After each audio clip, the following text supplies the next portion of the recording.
Welcome back to my YouTube channel. ಇವತ್ತು ನನ್ನ ಲಾಗ್ನಲ್ಲಿ ರಕ್ಷಾಬಂಧನ ಇದೆ. ಸೊ ರಕ್ಷಾಬಂಧನದ ಕೆಲವೊಂದು ವಿಡಿಯೋ ಕ್ಲಿಪ್ಪಿಂಗ್ಸ್ನ ಆ್ಯಡ್ ಮಾಡ್ತೀನಿ. ಸ್ವಲ್ಪ ಶಾಪಿಂಗ್ ಇದೆ, ಹೊರಗಡೆ ಹೋಗಿ ಎಲ್ಲ ಮುಗಿಸ್ಕೊಂಡು ಆಮೇಲೆ ಅಕ್ಕನ ಮಕ್ಕಳು ಬರ್ತಿದ್ದಾರೆ ರಕ್ಷಾಬಂಧನ ಇರೋದ್ರಿಂದ. ಅದರದ್ದೆಲ್ಲ ನಾನು ವಿಡಿಯೋಸ್ನ ಹಾಕ್ತೀನಿ. ವಿಡಿಯೋನ ಕೊನೆವರೆಗೂ ಸ್ಕಿಪ್ ಮಾಡದೆ ನೋಡಿ. ಹಾಗೆ ಯಾರೆಲ್ಲ ನನ್ನ ಚಾನೆಲ್ನ ಸಬ್ಸ್ಕ್ರೈಬ್ ಆಗಿಲ್ಲ, ಚಾನೆಲ್ನ ಸಬ್ಸ್ಕ್ರೈಬ್ ಮಾಡಿ. ಹಾಗೆ ವಿಡಿಯೋ ಏನಾದರೂ ಇಷ್ಟ ಆಗಿದ್ರೆ ಒಂದು ಲೈಕ್, ಶೇರ್, ಕಮೆಂಟನ್ನು ಮಾಡಿ. ಫಸ್ಟು ರಾಖಿ ತಗೊಳ್ಳೋಣ ಅಂತ ಅಂದ್ಬಿಟ್ಟು ಶಾಪ್ಗೆ ಬಂದೆ. ಈ ಶಾಪ್ಗೆ ನಾನು ಫಸ್ಟ್ ಟೈಮ್ ವಿಸಿಟ್ ಮಾಡ್ತಾ ಇರೋದು. ನನ್ನ ಫ್ರೆಂಡು ಈ ಶಾಪ್ನ ಸಜೆಸ್ಟ್ ಮಾಡಿದ್ದು. ಇಲ್ಲಿ ಕಸ್ಟಮೈಸ್ ರಾಖೀಸ್ ಎಲ್ಲ ಅವೈಲಬಲ್ ಇದೆಯಂತೆ. ಬಟ್ ಬಿಫೋರ್ 2 days ನಾವು ಮೊದಲೇ ಆರ್ಡರ್ ಮಾಡಬೇಕು. ಬಟ್ ನನಗದು ಗೊತ್ತಿರಲಿಲ್ಲ. ನಾನು ಕೇಳಿದೆ ಅವ್ರಿಗೆ ಅಟ್ಲೀಸ್ಟ್ ಆಫ್ಟರ್ನೂನ್ ಅಷ್ಟರಲ್ಲಾದರೂ ಕೊಡಿ ಅಂತ ಅಂದ್ಬಿಟ್ಟು. ಬಟ್ ಅವರಿಲ್ಲ, ತುಂಬ ಆರ್ಡರ್ಸ್ ಇದೆ ಅಂತ ಅಂದ್ಬಿಟ್ಟು ಆಗಲ್ಲ ಅಂತ ಹೇಳಿದ್ರು. ಬಟ್ ನನಗೆ ಸ್ವಲ್ಪ ಡಿಸಪಾಯಿಂಟ್ ಆಯಿತು. ಸ್ವಲ್ಪ ಸ್ಪೆಷಲ್ ಆಗಿರಲಿ ಅಂತ ಅಂದ್ಕೊಂಡೆ. ಬಟ್ ಬಿಫೋರ್ ಆರ್ಡರ್ ಮಾಡೋದಕ್ಕೆ ನಾನು ಇರಲಿಲ್ಲ. ನಾನು ಊರಿಗೆ ಹೋಗಿದ್ದೆ ಹಬ್ಬ ಇದ್ದಿದ್ದರಿಂದ. ಸೊ ಬರೋದಕ್ಕಾಗಿರಲಿಲ್ಲ. ಬಟ್ ನಾನು ಅಂದ್ಕೊಂಡೆ ಆನ್ ಸ್ಪಾಟ್ ಮಾಡಿಕೊಡ್ತಾರೆ ಅಂದ್ಬಿಟ್ಟು. ಅವರು ಸಿಕ್ಕಾಬಟ್ಟೆ ಆರ್ಡರ್ಸ್ ಇರೋದ್ರಿಂದ ಇಲ್ಲ, ಬಿಫೋರ್ ನೀವು ಆರ್ಡರ್ ಮಾಡಬೇಕಿತ್ತು, ಇವಾಗ ಆಗಲ್ಲ ಅಂತಲೇ ಹೇಳಿದ್ರು. ಸೊ ಸ್ವಲ್ಪ ಡಿಸಪಾಯಿಂಟ್ ಆಯಿತು. ಕೊನೆಗೆ ನಾನಲ್ಲಿ ಪರ್ಚೇಸ್ ಮಾಡುವಾಗ ನನ್ನ ಫ್ರೆಂಡ್ ಕೂಡ ಬಂದರು. ಅವರೇ ಸೆಲೆಕ್ಟ್ ಕೂಡ ಮಾಡಿದ್ರು ಇದು ಚೆನ್ನಾಗಿದೆ ಅಂತ ಅಂದ್ಬಿಟ್ಟು. ಕೊನೆಗೆ ಹೇಗೋ ಅಲ್ಲೇ ರಾಖಿನ ಪರ್ಚೇಸ್ ಮಾಡ್ಕೊಂಡು ಬಂದ್ವಿ. ನೆಕ್ಸ್ಟ್ ಅಲ್ಲಿಂದ ಸ್ವೀಟ್ಸ್ನ ತಗೋಬೇಕಿತ್ತು. ಸೊ ಹರ್ಷ ಸ್ವೀಟ್ಸ್ ಹತ್ರ ಹೋಗಿದ್ವಿ. ನಮ್ಮನೆ ಮಕ್ಕಳಿಗೆಲ್ಲ ಎಸ್ಪೆಷಲಿ ಚಂಪಾಕಲಿ ಸ್ವೀಟ್ಸ್ ಅಂದರೆ ಇಷ್ಟ. ಸೊ ಅಲ್ಲಿ ಅವೈಲಬಲ್ ಇರಲಿಲ್ಲ, ಫ್ರೆಶ್ ಆಗಿ ಸಿಗುತ್ತೆ ಅಂತ ಹೋಗಿದ್ದೆ. ಬಟ್ ಅಲ್ಲಿ ಇರಲಿಲ್ಲ ಅಂದ್ಬಿಟ್ಟು ನಮ್ಮನೆ ನಿಯರ್ ಕಾಂತಿ ಸ್ವೀಟ್ಸ್ ಇತ್ತು, ಅಲ್ಲಿನೇ ಹೋಗಿ ಅದನ್ನು ಕೂಡ ತೊಗೊಂಡು ಬಂದ್ವಿ. ನಾವು ಅಲ್ಲಿಂದ ಬರೋ ಅಷ್ಟರಲ್ಲಿ ಅಕ್ಕ ಎಲ್ಲ ಬಂದರು.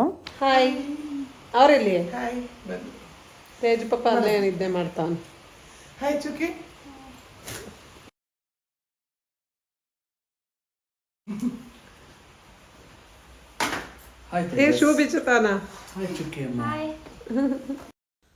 ಆ್ಯಕ್ಚುಲಿ ನಮ್ಮ ಚಿನ್ನು ಇಲ್ಲೇ ಬಂದು ಎಣ್ಣೆ ಹಚ್ಚಿಸ್ಕೊಂಡು ಸ್ನಾನ ಮಾಡಿ ಆಮೇಲೆ ನಾವು ರಾಖಿ ಶಾಸ್ತ್ರನ ಮುಂದುವರಿಸಿದ್ದು. ಬಟ್ ಆ ಕೆಲವೊಂದು ಶಾಸ್ತ್ರಗಳನ್ನ ವಿಡಿಯೋ ತಗೊಳ್ಳೋದಕ್ಕೆ ಅವ್ನು ಬಿಡಲಿಲ್ಲ. ಹಾಗಾಗಿ ನಾನು ಅದರ ಯಾವುದೇ ಒಂದು ವಿಡಿಯೋ ಕ್ಲಿಪ್ಪಿಂಗ್ಸ್ನ ಹಾಕಿಲ್ಲ, ಡೈರೆಕ್ಟ್ ರಾಖಿ ಕಟ್ಟೋದನ್ನು ಹಾಕ್ತಾ ಇದ್ದೀನಿ.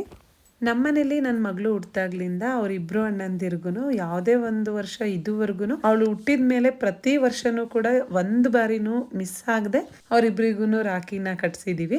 ನಾವು ಚಂದ್ರಾರ್ಪಣೆಗೆ ಹೋಗೋದಾಗ್ಲಿ ಅಥವಾ ನಾವು ಬ್ಯುಸಿ ಇದ್ರೆ ಅವರೇ ಇಲ್ಲಿಗೆ ಬರೋದಾಗ್ಲಿ ಈ ಥರ ಮಾಡ್ಕೊತೀವಿ. ನಮಗೆ ಬೇರೆ ಹಬ್ಬಕ್ಕಿಂತ ಇದು ಒಂಥರ ಸ್ಪೆಷಲ್ ಅಂತಾನೆ ಅನಿಸುತ್ತೆ.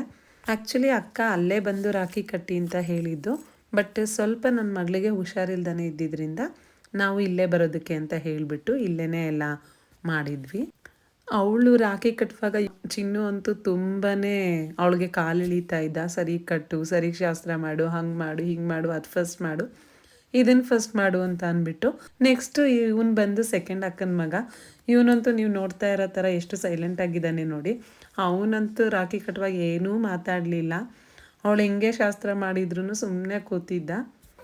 ನಮ್ಮ ಚಿನ್ನು ಈ ಸಲ 10th ಆಗಿರೋದ್ರಿಂದ ನಾವು ಅವಳಿಗೆ ರಾಖಿ ಕಟ್ಟುವಾಗ ಹೇಳ್ತಾ ಇದ್ವಿ, ದೇವ್ರ ಹತ್ರ ಒಳ್ಳೆ ಸ್ಕೋರ್ ಆಗಲಿ ಅಂತ ಅಂದ್ಬಿಟ್ಟು ಅಣ್ಣಂಗೆ ಕೇಳ್ಕೊ ಅಂತ ಅಂದ್ಬಿಟ್ಟು ಹೇಳ್ತಾ ಇದ್ವಿ. ಅದಕ್ಕೆ ನಮ್ಮ ಸೆಕೆಂಡ್ ಅಕ್ಕನ ಮಗ ನೋಡ್ತಾ ಇದ್ದ, ನಿನಗೂ ನೆಕ್ಸ್ಟ್ ಇದೇನೇ ಕೇಳ್ಕೊತಾಳೆ ಬಿಡು ಅಂತ ಎಲ್ಲ ಹೇಳ್ಕೊಂಡು ರಾಖಿ ಶಾಸ್ತ್ರನ ಮುಗಿಸ್ಕೊಂಡ್ವಿ. ಅದರಲ್ಲಿ ನನ್ನ ತಮ್ಮನ ಪಾಪು ಮತ್ತು ತಮ್ಮ ಬೇರೆ ಬರೋದಿತ್ತು. ಇವರು ರಾಖಿ ಇದೆಲ್ಲ ಮುಗಿಸ್ಕೊಂಡು ಮಾಮನ ಮನೆ ಹತ್ರ ಹೋಗ್ತೀನಿ ಅಂತ ಹೋಗಿದ್ರು. ಎಲ್ಲ ನನಗೆ ಕೊಟ್ಬಿಡು. ಆಡ್ತಿದ್ದಾನೆ ಅಂತ. ಏನು ಮಾಡ್ತಿದ್ಯಾ ಪಾರ್ಥ? ಏನು ಮಾಡ್ತಿದ್ಯಾ? ಯಾವುದು ಯಾವುದದು? ಮನೆಗೆ ಬಂದರೆ ಪಾರ್ಥ ಫುಲ್ ಹಾಳು ಮಾಡಿ ಇಡೋದು. ಎಲ್ಲ ಬಿಲ್ ಅವ್ರ ಅಪ್ಪನ ಕಟ್ಟಿರ್ತೀನಿ. ಹೌದು, ಏನು ಮಾಡಲ್ಲ ಮಾಡಲ್ಲ ಮಗನೇ. ಹೇಗೆ ಕೊಡ್ತೀನಿ ಇವಾಗ ಅವನಿಗೆ? ಏನದು?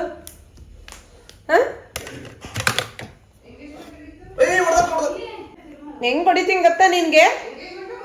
ಓಹೋ, ನಾನು ಇಲ್ದಿದ್ದಾಗ ಯಾರ್ಯಾರು ಹೊಡೆದ್ರವ? ಯಾರ್ಯಾರು ಹೊಡೆದ್ರು ನಿಂಗೆ? ಹೇಳ್ತೀನಿ. ತೇಜಣ್ಣ ಹೊಡೆದ್ನಾ? ಅತ್ತೆ, ಆಮೇಲೆ ಚುಕ್ಕಿ, ಆಮೇಲೆ ಇನ್ಯಾರು ಹೊಡೆದ್ರು?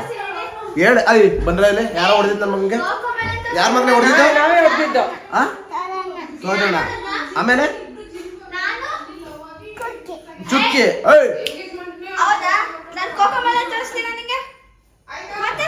ನಮ್ಮಪ್ಪ ಸುಳ್ಳು ಹೇಳ್ತಾನೆ. ಪಾರ್ಥ ಸುಳ್ಳು ಹೇಳ್ತಾನೆ. ನೀನು ಬಿಟ್ಟೋದಾಗ ಅಮ್ಮ ಅಂತಾನೆ ಅಂತಿದ್ದು. ಅಪ್ಪ ಏನಂತ ಹೇಳು? ಅಮ್ಮ. ಹೆಂಗತ್ತೆ? ಅಮ್ಮ. ಮತ್ತೆ ಏನಂತು ನಿಮ್ಮಮ್ಮ ಹಾಸ್ಪಿಟಲ್ ಹೋಗಿದೆ ಅಂತ. ಅಮ್ಮ ಚುಕ್ಕಿ ಏನ್ ಮಾಡಿದ್ಲು ಹಂಗೆ ಕೃತಿಕ ಮತ್ತೆ ಬಿಟ್ಟೋಗವನ್ನ. ಹೋಗ್ಲ ನಾನು ಹೋಗ್ಲಾ ಚಲೋ, ನಾನು ಹೋಗ್ಲಾ? ನಾನು ಹೋಗ್ತೀನಿ. ಚುಕ್ಕಿಯಲ್ಲಿ ಓ ಅಲ್ಲಿ ಅಯ್ಯೋ ಸಾಕು ವೈಟ್ ಬಟ್ಟೆ ಗೊತ್ತಾಗುತ್ತೆ. ಚೆನ್ನಾಗಿ ಕಾಣಿಸ್ತಾ ಇದೆ.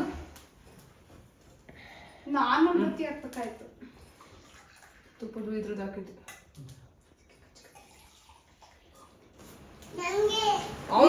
ನನ್ನ ತಮ್ಮನ ಪಾಪು ಅಂತೂ ನಾವೆಲ್ಲ ರಾಖಿ ಕಟ್ಟೋದು ನೋಡಿ ನನಗೂ ಕಟ್ಟಿ ನನಗೂ ಮಾಡಿ ಇದನ್ನೆಲ್ಲ ಅಂತ ಅಂದ್ಬಿಟ್ಟು ತುಂಬಾ ಗಲಾಟೆ ಮಾಡ್ತಿದ್ದ.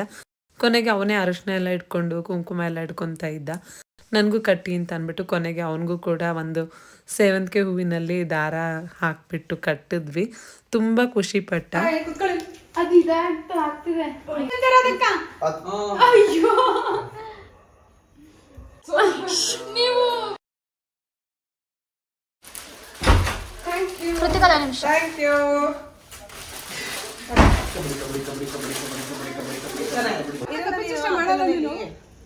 ಅತ್ತೆ ಮನೇಲಿ ಇರಲ್ವಾ ನೀನು? ಅವನು ಕೀಟ್ಲೆ ಮಾಡೋದೇ ಅವನಿಗೆ ಇಷ್ಟ. ಅತ್ತೆ ಮನೇಲಿ ಅತ್ತೆ ಮನೇಲಿ ಇರಲ್ವಾ? ಅವನು ಹಿಂಗಂತಾನೆ ಹಿಂಗಂತ ಬಾಯ್ ಮಾಡು ಬಾಯ್ ಅದೇ ಹಿಂಗೆ ಅದಕ್ಕೆ ಬಾಯ್ ಮಾಡು ಬಾಯ್ ಬಾಯ್. ಅತ್ತೆಗೊಂದು ಅತ್ತೆಗೆ ನಂಗಂದೆ ಅಲ್ಲ ಅತ್ತೆಗೊಂದು ನಂಗೆ ಚಿನ್ನ ಅತ್ತೆಗೊಂದು ಬಾಯ್ ಬಾಯ್ ಚಿಕ್ಕಿ ಬಾಯ್.